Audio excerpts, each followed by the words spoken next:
Hello সবাইকে। আজকে আমি তোমাদের সাথে শেয়ার করব শাড়ি দিয়ে কিভাবে একটা গ্রাউন বানিয়েছিলাম, যে অর্ডারটা আমি পেয়েছিলাম গত 3 মাস আগে।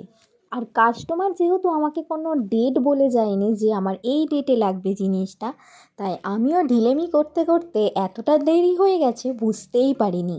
বাট যখন কাস্টমার আমাকে সরস্বতী পুজো 3 দিন আগে বলে যে জামাটা সরস্বতী পুজোর আগে হয়ে যাবে, তো আমি বলি হ্যাঁ হ্যাঁ হয়ে যাবে, মানে আমি একদিনে জামাটাকে কমপ্লিট করে ফেলেছি। তারপর সকাল সকাল বসে পড়েছিলাম জামাটা কাটিং করতে। আমি প্রথমে লাইলিনটাকে কেটে নিয়েছি, তারপর লাইলিনটা কেটে শাড়ির ওপর ভালো করে সুন্দরভাবে বসিয়ে নিয়েছি, যাতে এদিক ওদিক না সরে যায়, তাই পিন দিয়ে ভালো করে সেট করে নিচ্ছি। আর একটা কাজের পিছনে যে কতক্ষণ খাটতে হয় সেটা হয়তো যারা টেলারিং করে তারাই ভালো বুঝবে। আর এখন আমি অনেকের মুখে শুনছি যে ব্লাউজ করতে দেওয়ার থেকে মনে হচ্ছে নিজে বানিয়ে করতে পারলে কতই না ভালো হতো। তোমরা যেটা ভাবছো সেটা কোনো দিনই হবে না, কারণ কেননা যারা টেলারিংয়ের কাজ করে না তারা কিন্তু নিজের ব্লাউজ বানাতে পারে না। লোকের বানাতে বানাতেই সময় চলে যায়।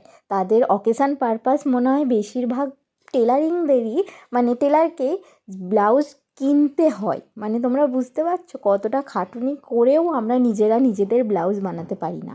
আমি তো মানে খুব কমই মনে হয় নিজের ব্লাউজ বানিয়েছি এই 3 বছর সেলাই শিখে।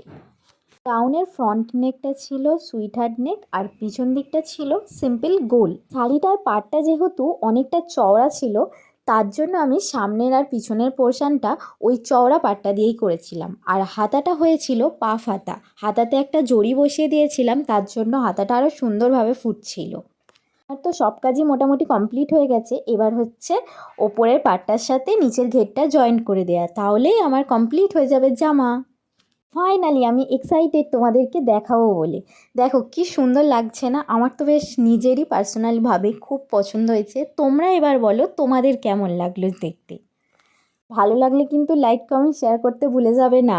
দেখা হচ্ছে তোমাদের সাথে নেক্সট ভিডিওতে। বাই।